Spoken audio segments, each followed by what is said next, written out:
बॉबी जरा ध्यान से।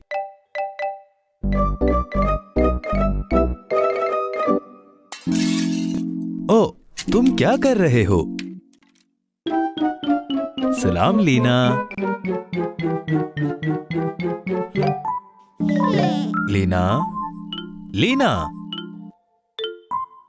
शाबाश कि तुमने अपने भाई की मदद की। क्या तुम्हें मालूम है बॉबी क्या बनाना चाहता है?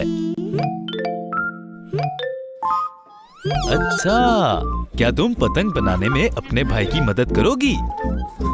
तुम दोनों को शाबाश। फिर जल्दी से शुरू कर दो। देखते हैं तुम्हारी पतंग हवा में कितना ऊपर जाएगी। लेकिन ऊपर नीचे कूदते वक्त तुम दोनों को एहतियात करनी होगी। मुमकिन है तुम्हारे पैरों के नीचे आकर बॉबी की ऐनक टूट ना जाए।